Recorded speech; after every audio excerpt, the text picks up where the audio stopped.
The Moscow Metro, the cold marble of the walls and steps, the hum of the escalators, the subdued light of lamps. The workday is over, and thousands of people descend into the subway, dreaming of getting home as soon as possible. Suddenly, the usual droning of the escalator on one of the central stations is pierced by a horrible cry. To the passengers arriving at Aviamotornaya, it seems like the gates to hell have opened before them. The walls are ringing with screams and groans. Injured people are crawling towards the center of the station, leaving bloody trails on the marble floor. While foreign newspapers disseminated rumors, the truth was hidden away from everybody. The tragedy was hardly covered in the Soviet press and became an urban legend, a riveting and blood-curdling story that I'll be telling you today.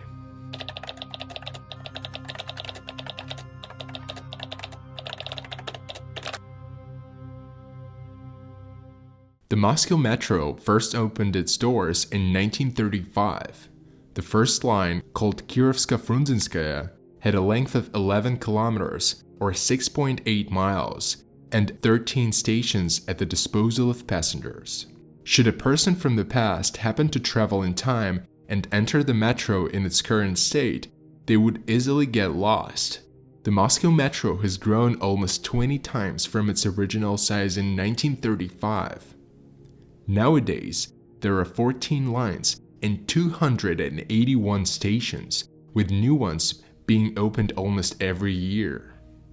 The Moscow Metro is the 6th busiest in the world, surpassed in passenger number only by the undergrounds of Beijing, Tokyo, Shanghai, Seoul, and Guangzhou.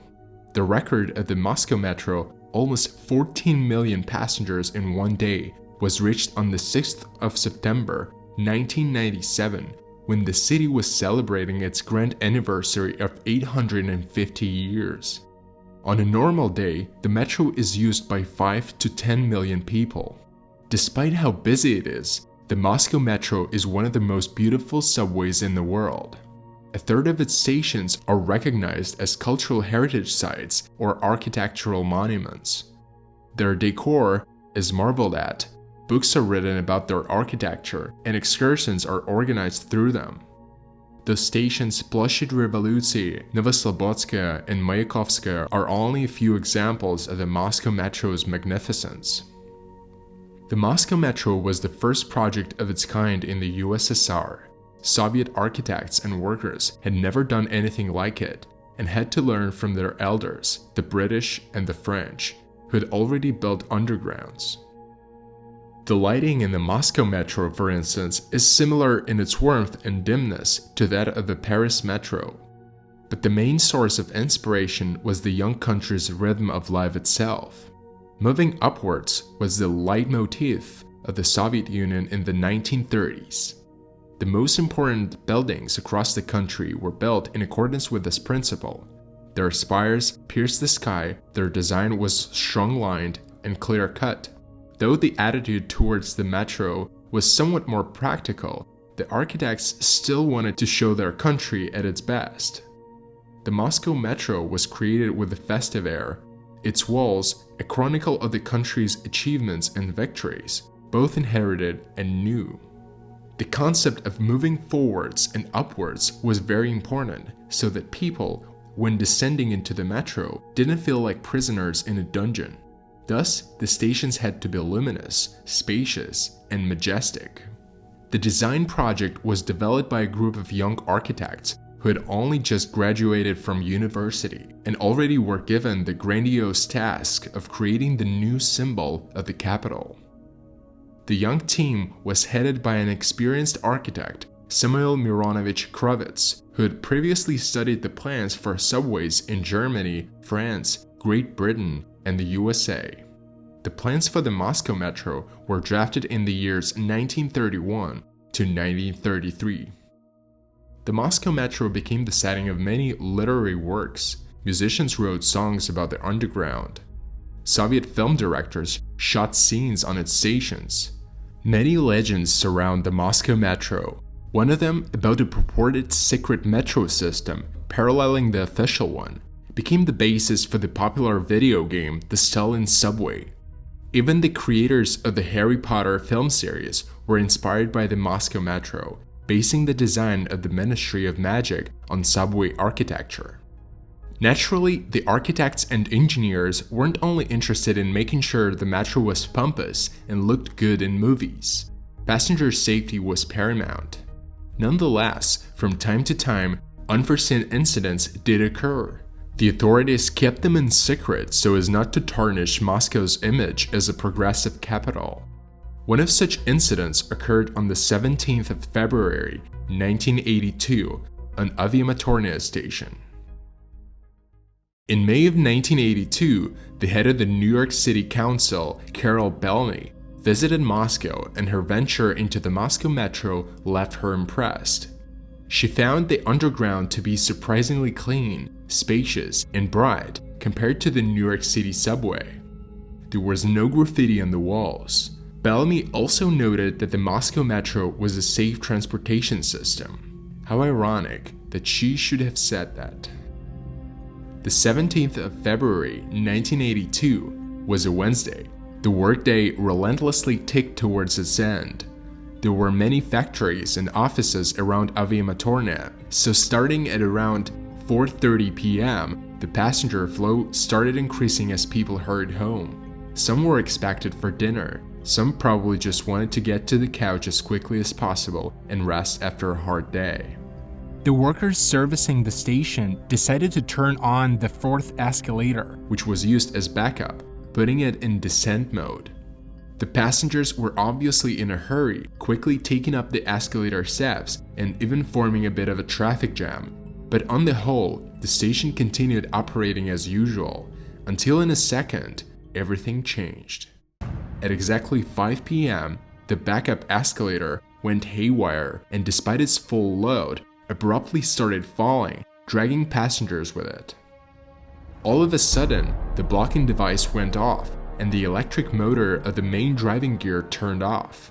Panicked, the escalator supervisor tried manually applying the emergency brake, but that didn't work. The escalator was accelerating rapidly, rupturing chain links. Just think about it. Aviamotornaya station has a depth of 53 meters, or 173 feet. It was impossible for people to keep their balance as the steps crumbled away under their feet. Meanwhile, down below at the base of the escalator, terrifying things were afoot. People fell onto those whom the escalator had already thrown onto the marble floor, arms and legs getting caught under the chrome plate of the relentlessly moving escalator. The total weight of the construction and the people on it was around 12 tons, and all these 12 tons continued inexorably plunging down. All this time, new passengers continued arriving and stepping onto the deadly escalator, only to be immediately dragged down into the heap of mutilated bodies. At one point, there were about 100 people at the bottom of the escalator. Here's what one of the people injured in this horrible crush, a man named Mironov, later recalled. "I flew into this heap, fell, and ended up at the very bottom. I was being pulled towards the cone plate, my back getting scraped. My right leg got caught under the balustrade, and then I felt it break. It was an open fracture. I reached out and felt the sharp edge of the bone." Panic ensued. People screamed. The clangor and clatter of the stressed out mechanisms was deafening. Some passengers jumped onto the balustrade that separated the ruined escalator from a neighboring safe one. But the thin plastic of the balustrade split under the weight, shattering the lamps that were fixed on it. People fell down to the escalator foundation, breaking limbs and getting deep cuts from the broken glass. Another passenger, Marfin, upon realizing how dire the situation was, tried to escape the escalator by running upwards, but was knocked down by the crowd. His hand became caught between the steps and the bottom of the handrail. The nightmare ended only once the escalator supervisor got through to the engine room, where all power to the killer escalator was cut. The whole ordeal lasted for 110 seconds, 110 seemingly eternal seconds of pure terror. All this time, trains kept on arriving at the station. New passengers approached the escalators and saw a horrifying scene. Floors covered in blood, and people lying in a heap with broken limbs and terrible wounds. To restrain the crowd of onlookers, several passengers held hands and made a circle around the injured. The entrance to Aviamotornaya was closed only 35 minutes after the incident occurred.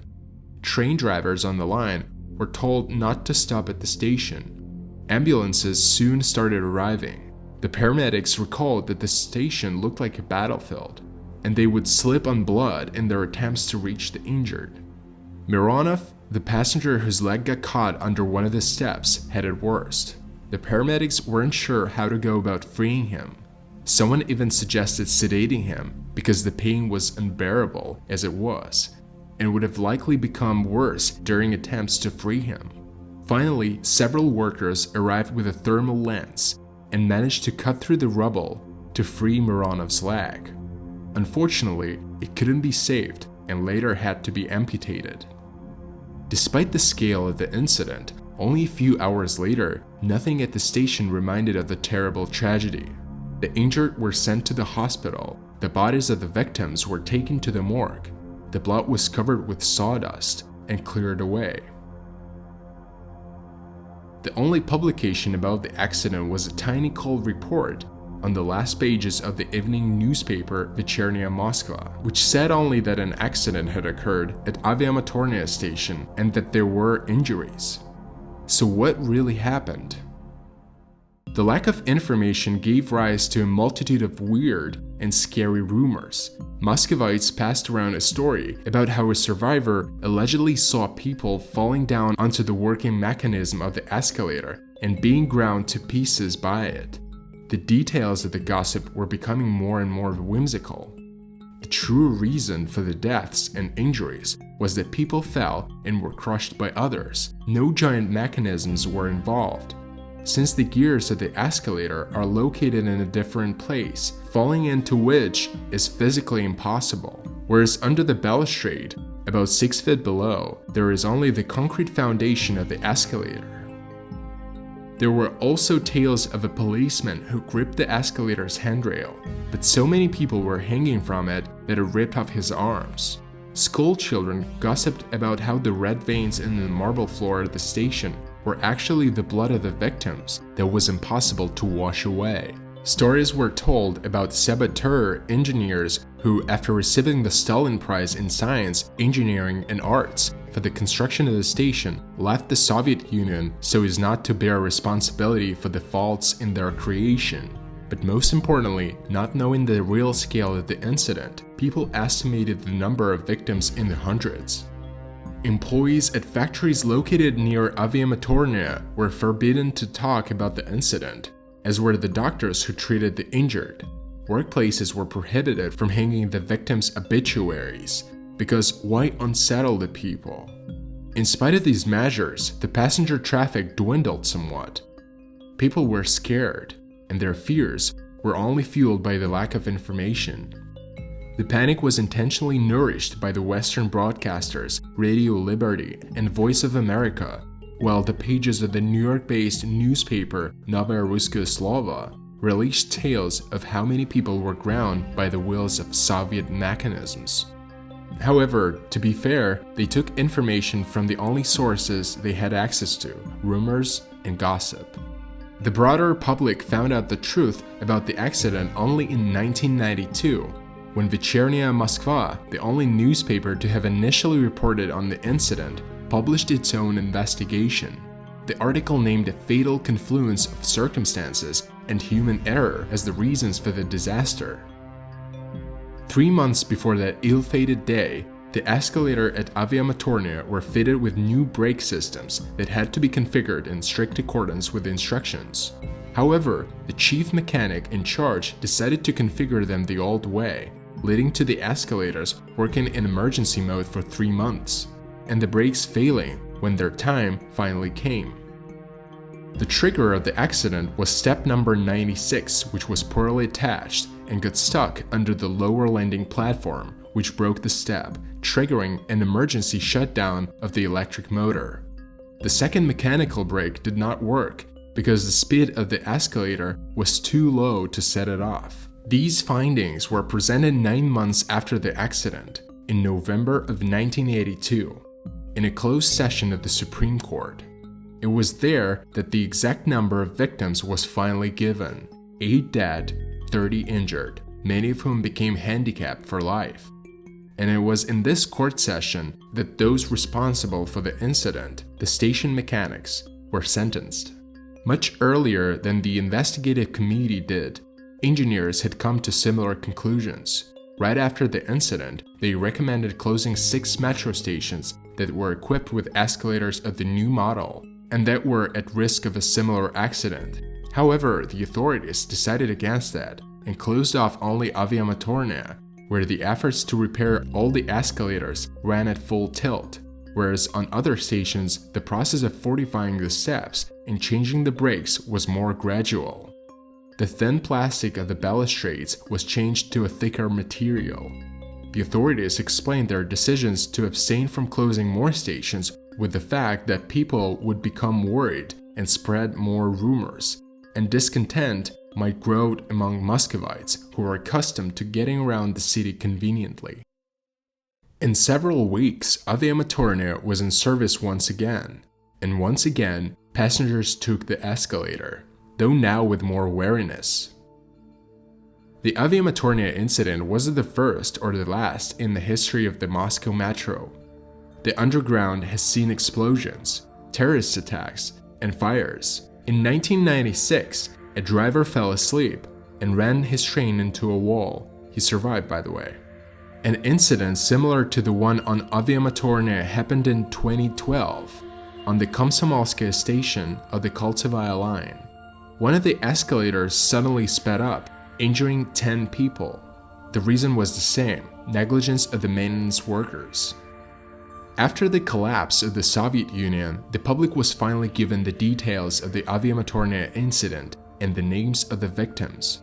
Unfortunately, it was too late. The story was already surrounded with gruesome tales, and the people had long since lost any trust in the government and its official versions. The memory of the victims and the tragedy of the survivors were mercilessly trampled upon by the Soviet authorities, who were used to suppressing information about any such incidents. Some of these wounds remain unhealed even now. There are instructions on the internet detailing which escalators in the Moscow metro one should be wary of. They explain, for instance, that if the handrail moves faster than the steps, then that means the rubber in the handrail has worn out and the escalator has not been repaired in a while. Another escalator-related phobia involves the fear that during a malfunction, the steps might form a single inclined surface. When looking at them from the outside, it's hard to understand the internal construction of the steps. In actual fact, each step is essentially a trolley on wheels attached to a chain system. This construction won't allow them to cave in or tilt, creating a flat pathway. Escalators are not the devil's invention. For the most part, the only danger to a person riding one are his own untied shoelaces, long clothes that can get caught between the steps, or unsuitable footwear. Write in the comments if you've heard about the Aviamotornaya incident before, whether you'd be interested in stories about other, less known Soviet incidents, and if you have any ideas for new videos. Subscribe to my channel and check out my previous videos. Stay safe.